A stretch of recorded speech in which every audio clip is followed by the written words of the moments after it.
حضور سیدی سرکار اعلیٰ حضرت فرماتے ہیں، حاجیو آؤ شہنشاہ کا روضہ دیکھو، حاجیو آؤ شہنشاہ کا روضہ دیکھو، کعبہ تو دیکھ چکے کعبے کا کعبہ دیکھو، کعبہ تو دیکھ چکے کعبے کا کعبہ دیکھو، خوب آنکھوں سے لگایا ہے غلاف کعبہ، خوب آنکھوں سے لگایا ہے غلاف کعبہ، قصر محبوب کے پردے کا بھی جلوہ دیکھو، غور غور سے سن تو رضا کعبے سے آتی ہے صدا، غور سے سن تو رضا کعبے سے آتی ہے صدا، میری آنکھوں سے میرے پیارے کا روضہ دیکھو، میری آنکھوں سے میرے پیارے کا روضہ دیکھو۔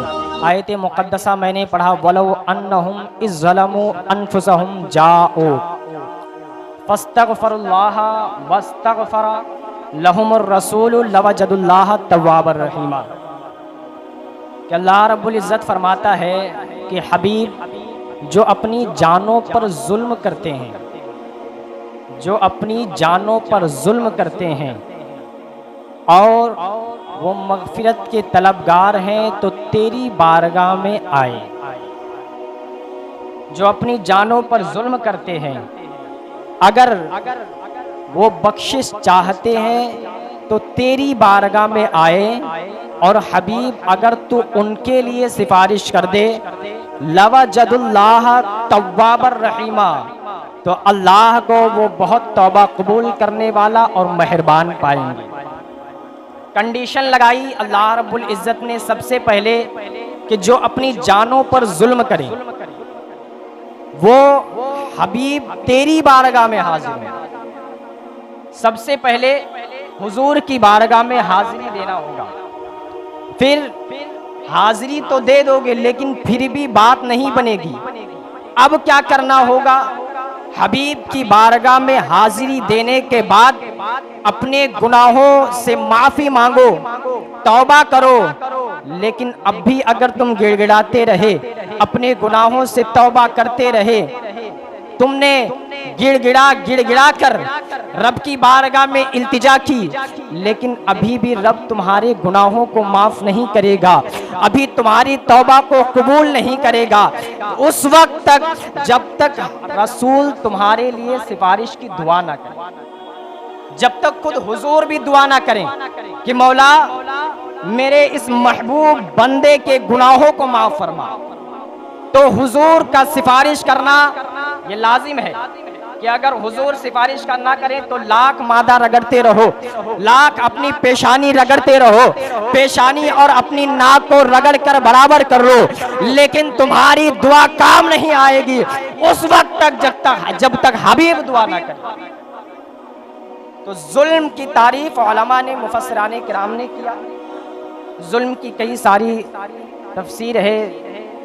ظلم یہی ہے کہ اگر کسی انسان نے نماز کو ترک کیا اس نے اپنی جانوں پر ظلم کیا، اگر کوئی بندہ روزے کو ترک کرتا ہے جو فرائض ہیں تو اس نے اپنے جانوں پر ظلم کیا، اگر کوئی حج و عمرہ استطاعت رکھنے کے بعد بھی نہیں کرتا تو اس نے اپنی جان پر ظلم کیا، اگر وہ صدقہ و خیرات نہیں کرتا ہے تو اس نے اپنی جان پر ظلم کیا۔ ظلم کی کئی ساری کنڈیشن ہے، جس طریقے سے انسان اگر ایک انسان کو دیکھ کر حقیر سمجھے تو گویا کہ اس نے اپنے اوپر ظلم کیا۔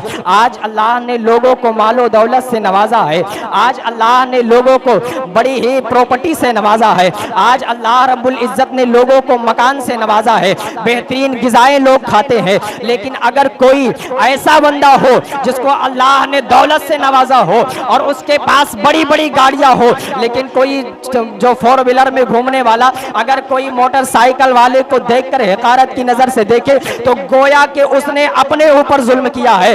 اگر کوئی موٹر سائیکل پہ گھومنے والا کسی سائیکل والے کو دیکھے حقارت کی نظر سے تو اس نے اپنے اوپر ظلم کیا ہے۔ اگر کوئی بنگلے میں میں رہنے والا کسی جھوپڑی والے کو دیکھ کر حقارت کی نظر سے اگر حقارت کی نظر سے دیکھے تو اس نے اپنے اوپر ظلم کیا ہے۔ اب لوگوں نے اپنے اوپر ظلم کیا، لوگوں نے گناہ کیے، لوگوں نے اپنے لیے تباہی کا سامان تیار کر لیا۔ اب جن لوگوں نے گناہ کیا ہے اب وہ اپنے گناہوں پر شرمندہ ہے، وہ اپنے گناہوں پر نادم و پریشان ہے، وہ اپنے گناہوں پر رنجیدہ ہے۔ اب انہیں احساس ہو رہا ہے کہ ہم نے تو بہت بڑا گناہ کر لیا ہے، ہم سے بہت بڑی خطا ہو گئی ہے، تو اب ہم کریں تو کیا کریں؟ اب ہم کیا کریں؟ ہم نے اپنے جانوں پر ظلم کر لیا ہے، ہم نے اپنے نفس پر ظلم کر لیا ہے، اب ہم کریں تو کیا کریں؟ تو قرآن بتا رہا ہے کہ جو لوگ اپنی جانوں پر ظلم کرتے ہیں، جو لوگ اپنے اوپر ظلم کرتے ہیں، اپنے نفس پر ظلم کرتے ہیں،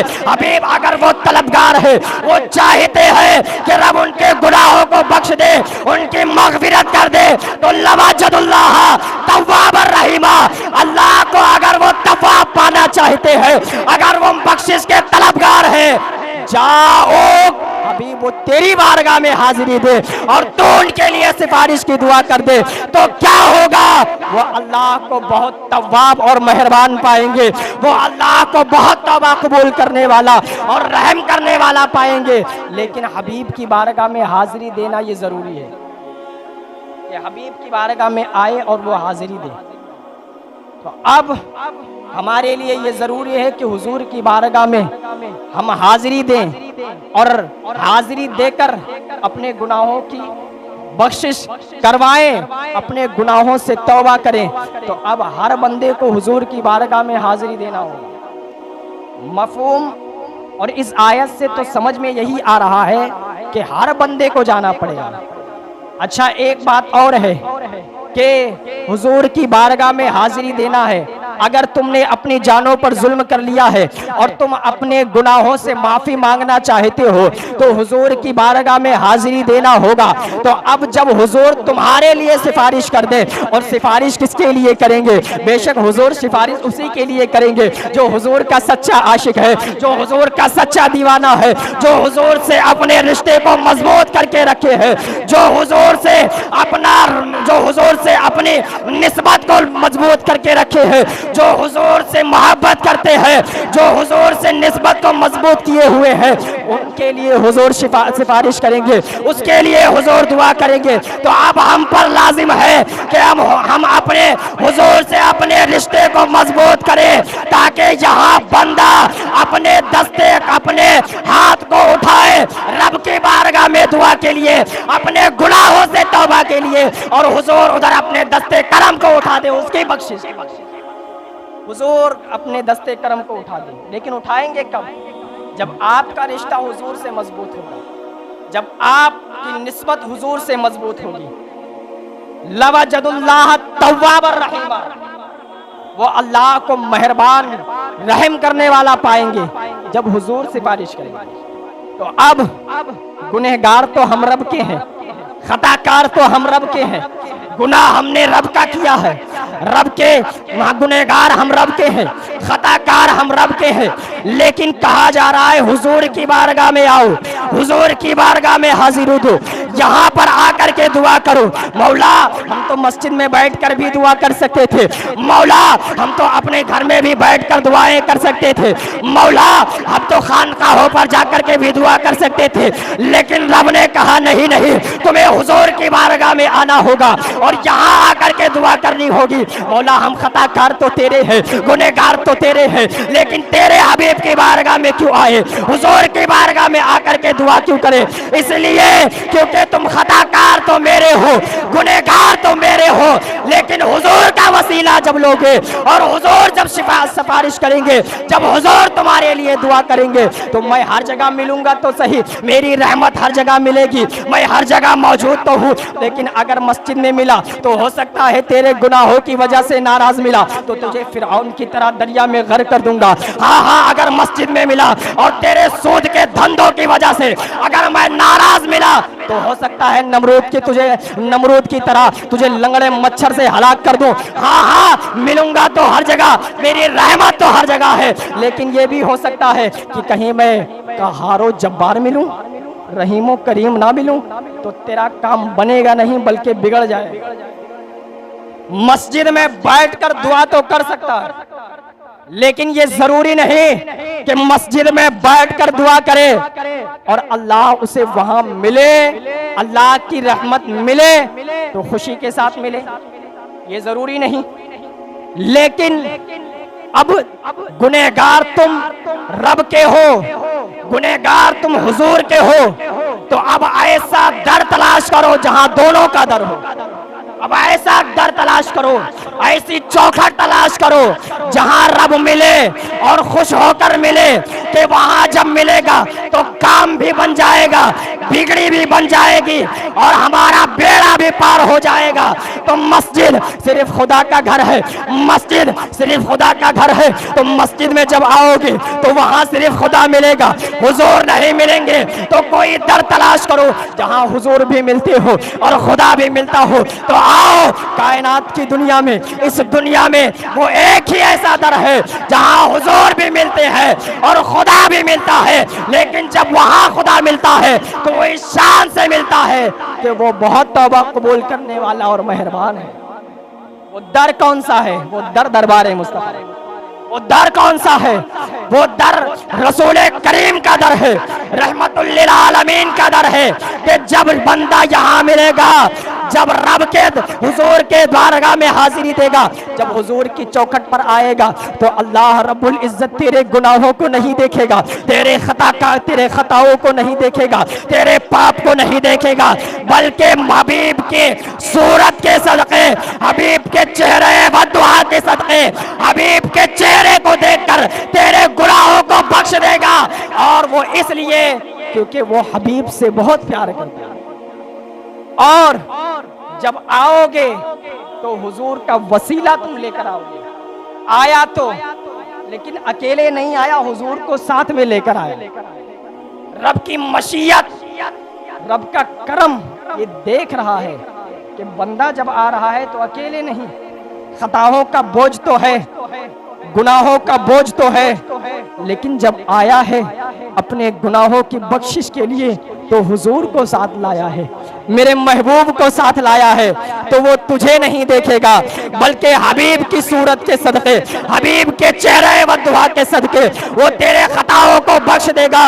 اور رب کی تو یہ شان ہے، رب کی یہ شان ہے کہ اس کے در سے کبھی کوئی خالی نہیں لوٹ کر جاتا، جو بھی آتا ہے وہ جھولیاں بھر کے جاتا ہے۔ اور حضور کے در پہ جب ایک عاشق پہنچے اور اپنی مرادیں لے کر پہنچے تو یہ حضور کا در ہے کہ عاشق کہتا ہے تجھ سے چھپاؤں منہ تو کروں کس کے سامنے، کیا اور بھی کسی سے توقع نظر کی ہے، تجھ سے چھپاؤں منہ تو کروں کس کے سامنے، کیا اور بھی کسی سے توقع نظر کی ہے، مانگیں گے مانگے جائیں گے، منہ مانگی پائیں گے، سرکار میں نہ لا ہے نہ حاجت اگر، سرکار میں نہ لا ہے نہ حاجت اگر کی ہے، ہاں ہاں رہے مدینہ ہے غافل ذرا تو جاگ، او پاؤں رکھنے والے یہ جا چشم و سر کی ہے، او پاؤں رکھنے والے یہ جا چشم و سر کی ہے۔ یہ حبیب کا در ہے، یہاں پر صحابہ حاضر ہوتے ہیں اور صحابہ جب کوئی خطا کرتے ہیں، صحابہ سے جب کوئی غلطی ہو جاتی ہے تو صحابہ حضور کی بارگاہ میں حاضری دیتے ہیں اور حضور کے وسیلے سے دعا کرتے ہیں۔ لیکن آج کچھ بدبخت ایسے ہیں جن کی بدبختی اس طریقے سے ان پر غالب ہے کہ وہ ڈائریکٹ خدا تک پہنچنا چاہتے ہیں، حضور کو چھوڑ کر، حضور کو چھوڑ کر وہ خدا تک پہنچنا چاہتے ہیں۔ تمہیں پتہ نہیں ہے کہ با خدا خدا کا یہی ہے در، نہیں اور کوئی مفر مکر، جو وہاں سے ہو یہی آگے ہو، جو یہاں نہیں تو وہاں نہیں، جو یہاں نہیں تو وہاں نہیں۔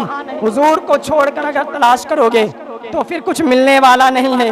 اسی لیے کہ نصیر الدین نے کہا تھا، پیر نصیر الدین نے کہا تھا کہ اگر سرخرو ہونا چاہتے ہو رب کی بارگاہ میں تو حضور کو وسیلہ بناؤ اور حضور کے وسیلے سے دعا کرو۔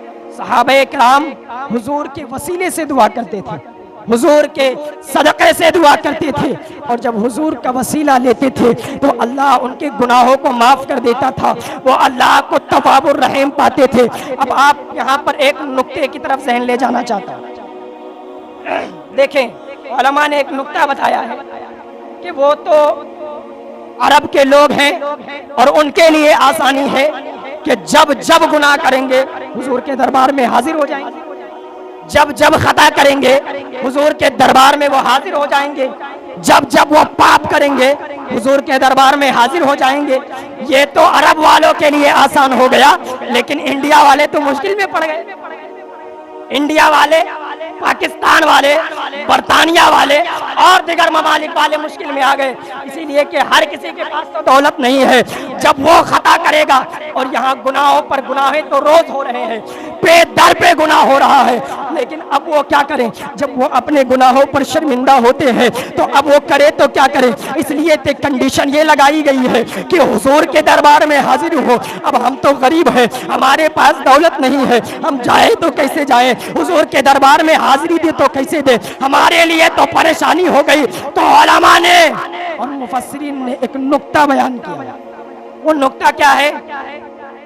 کہ جو چیز وضو سے ہو سکتا ہے وہی چیز تیمم سے بھی ہو سکتا ہے۔ مثال کے طور پر اگر وضو سے بندہ نماز پڑھ سکتا ہے تو تیمم سے بھی پڑھ سکتا ہے۔ وضو اگر نہ ہو، اگر وضو کرنے کے لیے پانی نہ ملے تو بندہ تیمم کر کے وہ ساری چیزیں کر سکتا ہے جو وضو سے کر سکتا ہے۔ نماز پڑھ سکتا ہے وضو سے، وضو نہ ہو تو تیمم کر کے وہ نماز پڑھ سکتا ہے، وضو سے وہ قرآن چھو سکتا ہے، لیکن اگر وضو نہ ہو تو تیمم کر کے وہ قرآن چھو سکتا ہے، وہ عبادت کر سکتا ہے۔ اگر وضو نہ ہو اور وضو کرنے کے لیے پانی موجود نہ ہو تو وہ تیمم سے کام لے سکتا ہے۔ وضو اصل ہے اور تیمم اس کا خلیفہ ہے۔ وضو اصل ہے، تیمم جو ہے اس کا خلیفہ ہے، اس کا نائب ہے۔ اگر رب کہتا کہ اگر تمہیں توبہ کرنی ہے تو آؤ کوہ طور پر، اگر توبہ کرنی ہے تو آؤ خانہ کعبہ میں، اگر توبہ کرنی ہے تو آؤ مقام ابراہیم پر۔ اگر رب ان جگہوں کی کنڈیشن بیان کرتا تب تو ان چیزوں کا تو کوئی خلیفہ ہے ہی نہیں، تو بندہ مجبور ہو جاتا جانے کے لیے، مجبور ہو جاتا۔ لیکن علماء نے فرمایا کہ حضور کے خلیفہ، اولیاء، مشائخ دنیا بھر میں بھرے ہوئے ہیں۔ جہاں منہ کرو گے، جہاں رخ کرو گے حضور کے مشائخ اور حضور کے خلیفہ نظر آئیں گے۔ تو اگر در حضور پر نہیں جا سکتے، در حضور پر نہیں جا سکتے تو ایک کام کرو، آ جاؤ اجمیری کی چوکھٹ پر، آ جاؤ غوث اعظم کی چوکھٹ پر، آ جاؤ خواجہ دانا کی چوکھٹ پر، آ جاؤ قطب الدین کی چوکھٹ پر، اسی لیے کہ یہ خلیفہ ہے حضور کے۔ جو کام حضور سے بن جائے گا وہ کام ان خلیفہ سے بن جائے گا۔ آؤ ان چوکھٹ پر حاضری دو، اس لیے کہ باپ کی چوکھٹ دراصل بیٹے ہی کی چوکھٹ، بیٹے کی چوکھٹ دراصل باپ ہی کی چوکھٹ ہوا کرتی ہے، باپ کی چوکھٹ ہوا کرتی ہے۔ اور جب یہاں حاضری دو گے اور جب یہ تمہارے لیے دعا کریں گے حضور کی نیابت میں، یہاں ہاتھ اٹھیں گے تو وہاں گنبد خضرا سے رحمتیں برسنے لگ جائے گی اور تمہارا کام بنتا ہوا نظر آئے گا۔ لیکن شرط یہ ہے کہ محسنوں کے قریب آئے، اسی لیے کہ قرآن نے بیان کیا کہ اللہ کی رحمتیں محسنوں کے قریب ہیں۔ جو اللہ کے مقرب بندے ہیں، جو اولیاء ہیں، ان کے دربار میں اللہ کی رحمتیں برستی رہتی ہیں۔ تو جب آپ جائیں گے تو آپ محروم نہیں رہیں گے، بلکہ رحمت کی چھینٹیں آپ پر بھی آئیں گی اور آپ بھی اس سے مشرف ہو جائیں گے۔ اولیاء کی چوکھٹ پر حاضری دے کر آپ اپنا کام بنا سکتے ہیں، اسی لیے کہ یہ حضور کے نائبین اور حضور کے خلیفہ ہیں۔ صحابہ کرام رضی اللہ تعالیٰ عنہ جب حضور دنیا میں نہیں آئے تھے اس سے پہلے بھی حضور کے وسیلے سے دعائیں کی جاتی تھی اور لوگوں کی بیڑی بنتی تھی۔ آپ دیکھیں ہمارے باپ آدم علیہ السلام خطائے اجتہادی ہوئی تو اللہ رب العزت کی بارگاہ میں گریہ وزاری کرتے رہے، روتے رہے، لیکن اللہ نے معاف نہیں کیا۔ لیکن جب وسیلہ لیا حضور کا، جب وسیلہ حضور کا لیا تو رب کی رحمت جوش میں آئی اور رب نے کہا آدم ہم نے تیری خطا کو معاف کر دیا ہے، اس لیے کہ تو وسیلہ میرے محبوب کو بناتا ہے۔ وسیلہ حضور کو بنایا، اس وقت بھی جب حضور نہیں آئے تھے تب بھی حضور کے وسیلے سے دعا کی جاتی تھی، اور حضور جب آ گئے ہیں تب بھی صحابہ، اچھا اگر آنکھ خراب ہو جائے کسی کی تو ڈاکٹر کے پاس جائے گا نا، ڈاکٹر کے پاس جائے گا اپنے علاج کے لیے، لیکن صحابہ کا عشق کیا تھا؟ صحابہ ڈاکٹروں اور طبیبوں اور حکیموں پر جو ہے اعتماد نہیں کرتے تھے، بلکہ وہ تو دوڑے دوڑے حضور کے دربار میں آ جاتے۔ آنکھ خراب ہو جائے، آنکھ نکل کر باہر آ جائے، زخم ہو جائے، حضور کے دربار۔ حضرت قتادہ کی آنکھ باہر آ گئی، دربار رسول میں حاضر ہوئے، یا رسول اللہ آنکھ نکل گئی، حضور نے لعاب دھان نکال کر لگا دیا۔ قتادہ یہاں کیا کرنے آئے تھے؟ آنکھ کا آپریشن، آنکھ کا علاج تو حکیم کرتے ہیں، لیکن صحابہ جانتے تھے جو کام طبیب اور حکیم نہیں کر سکتے وہ کام در مصطفیٰ سے ہو سکتا ہے۔ صحابہ کا یقین تھا، پختہ یقین تھا کہ ہمارا ہر کام در مصطفیٰ سے بنے گا۔ صحابی رسول، نابینا صحابی رسول حضور کے دربار میں حاضر ہوئے اور عرض کیا، یا رسول اللہ میں نابینا ہوں، میں چاہتا ہوں، میری تمنا یہ ہے۔ اور وہ عاشق جو حضور کے زلف مبارک کے بارے میں سنتے تھے، وہ عاشق جو حضور کے رخ والضحیٰ کے بارے میں سنتے تھے، وہ عاشق جو حضور کے ما ذاق البصر وما طغیٰ کے بارے میں سنتے تھے، عاشق جب سنتے تھے تو مچلتے تھے اور تڑپتے تھے، کاش ہمارے پاس بھی دیکھنے کی قوت ہوتی تو ہم بھی حضور کے چہرے والضحیٰ کو دیکھتے۔ نابینا صحابی رسول تڑپ رہے ہیں، روضہ رسول پر حاضر ہوتے ہیں، یا رسول اللہ میں چاہتا ہوں کہ میری آنکھ مجھے واپس مل جائے، میں نابینا ہوں، مجھے بینا کر دیجئے۔ یا رسول اللہ رب کی بارگاہ میں دعا کیجئے کہ اللہ رب العزت مجھے بینا کر دے، میری آنکھ میں روشنی عطا کر دے۔ اچھا یہ صحابی رسول آنکھ کا علاج کروانے کے لیے حضور کے دربار میں آ کے کہتے ہیں حضور دعا کر دے۔ کیوں؟ مسجد نبوی اور مسجد حرام دور تھا کیا؟ وہاں جا کر دعا نہیں کر سکتے تھے؟ وہاں جاتے کوہ صفا دور تھا کیا؟ وہاں جا کر دعا نہیں کر سکتے تھے؟ حضور نے فرمایا تم آئے ہو دعا کے لیے، لیکن اگر تم اپنی آنکھ کے لیے دعا نہ کرواؤ تو یہ تمہارے لیے بہتر ہے۔ جس حال میں رب نے رکھا ہے اس حال میں اگر رہو تو یہ تمہارے لیے بہتر ہے۔ لیکن وہ صحابہ عرض کرتے ہیں، یا رسول اللہ اب برداشت کروں تو کیسے کروں، اب صبر کروں تو کیسے کروں، آپ کے رخ والضحیٰ کو دیکھنا چاہتا ہوں، یا رسول اللہ میرے لیے دعا کیجئے، اللہ مجھے روشنی عطا کر دے۔ حضور نے فرمایا ٹھیک ہے جاؤ وضو کرو، وضو کرنے کے بعد 2 رکعت نماز ادا کرو، اور 2 رکعت نماز ادا کرنے کے بعد رب کی بارگاہ میں دعا کرنا، اور دعا اس انداز میں کرنا، اللہم انی اسألوکا واتوجہ الیکا من نبیکا محمد من نبی الرحمہ۔ دعا کرنا اور اس انداز میں کرنا، مولا میں تیری بارگاہ میں متوجہ ہو اور میں تیری بارگاہ میں حاضر ہوں، اور حضور کے وسیلے سے دعا کرتا ہوں جن کا نام محمد ہے، حضور کے وسیلے سے دعا کرتا ہوں۔ لوگوں کا مجمع لگا تھا، صحابہ دیکھ رہے تھے کہ آخر ہوتا کیا ہے۔ صحابی رسول نے دعا کی ہے، ادھر دعا کرنا تھا کہ لوگوں نے دیکھا کہ اللہ نے انہیں روشنی عطا کر دی حضور کے صدقے میں جب دعا کی، اور ایسا لگتا ہی نہیں تھا کہ وہ کبھی نابینا تھے، ایسا معلوم ہی نہیں پڑتا تھا کہ ان کی آنکھ میں روشنی نہیں تھی۔ حضور کے وسیلے سے صحابہ نے دعا کیا۔ مروان بن عبد الملک جب بادشاہ ہوئے تو رات میں چکر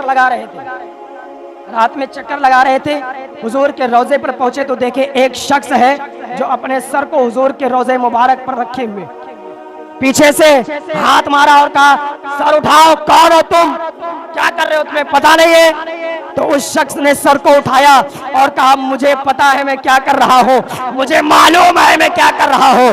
کہا کر کیا رہے ہو؟ کہا تم کیا سمجھتے ہو میں کسی پتھر اور حجر کے پاس آیا ہوں؟ نہیں میں روضہ رسول پر حضور کے حاضر ہوا ہوں، حضور کے دربار میں حاضر ہوا ہوں، میں کسی پتھر اور حجر کے پاس نہیں آیا ہوں۔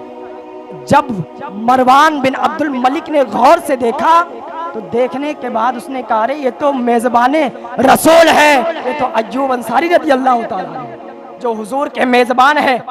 یہ صحابہ تھے جو حضور کی چوکھٹ پر حاضر ہوتے، جب بھی خطا ہوتی، جب بھی گناہ ہوتا، جب بھی کوئی خطا ہوتی تو حضور کے دربار میں حاضر ہو کر دعا کرتے۔ حضور کے بعد وصال بھی یہی رہا۔ ایک صحابی رسول، ایک اعرابی دوڑتے ہوئے آ رہے تھے، حضرت مولا کائنات ملے اور انہوں نے پوچھا کہاں جانے کا ارادہ ہے؟ کہا حضور علیہ السلام کے وصال کے دوسرے یا تیسرے دن۔ انہوں نے کہا کہ حضور سے ملاقات کرنی ہے، میں نے اپنے نفس پر ظلم کر لیا ہے، میں بہت بڑا گنہگار ہوں، میں حضور کے دربار میں حاضر ہو کر حضور سے دعا کروانا چاہتا ہوں کہ حضور میرے لیے دعا کرے اور اللہ میرے گناہوں کو معاف کر دے۔ حضور کا وصال ہو چکا تھا۔ مولا کائنات فرماتے ہیں تازہ زخم تھا، لیکن جب اس اعرابی نے کہا ہے تو میری آنکھوں سے آنسو جاری ہو گئے۔ میں نے کہا تو حضور کے بارے میں پوچھتا ہے، حضور اپنے روضے مبارک میں آرام فرما رہے ہیں۔ جب اس نے اتنا سنا دوڑتے ہوئے حضور کے روضے پر پہنچے۔ پہنچنے کے بعد انہوں نے کہا یا رسول اللہ میں تو آیا تھا اپنے گناہوں کی بخشش کروانے کے لیے، میں نے قرآن میں پڑھا ہے کہ جب اپنی جانوں پر ظلم کرے تو آپ کی بارگاہ میں حاضر ہو۔ حضور میں تو آ گیا ہوں، میں تو آ گیا ہوں، لیکن آپ نے پردہ کر لیا ہے۔ یا رسول اللہ میں تو اپنے ٹکڑے کس کو سناؤں؟ اب جا کر میں کروں تو کیا کروں؟ مٹی اٹھاتے ہیں روضہ رسول سے اپنے سروں میں ڈالتے ہیں۔ مولا کائنات فرماتے ہیں جب اس اعرابی نے یہ جملے ادا کیے ہیں، جب روضہ رسول پر آ کر اتنا کہا ہے تو مولا کائنات فرماتے میں نے دیکھا کہ روضہ رسول سے آواز آئی ہے اعرابی جا اور چلا جا، اللہ نے تیرے سارے گناہوں کو معاف کر دیا۔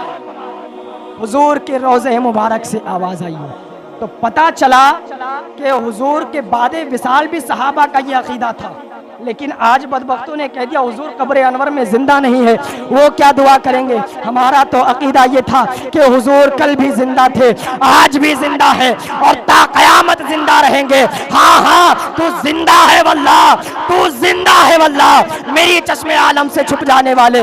صحابہ کا عقیدہ یہ تھا، حضور کے دربار میں جاتے تو اب اگر گناہ ہو جائے تو پھر حضور کے دربار میں اور حضور کو حاضر و ناظر مان کر عقیدہ رکھ کر اپنے تصور میں گنبد خضرا کو لا کر حضور کے دربار میں اپنے گناہوں سے توبہ کرو، بے شک تم بھی اللہ کو تواب الرحیم بہت گناہ بخشنے والا اور مہربان پاؤ گے۔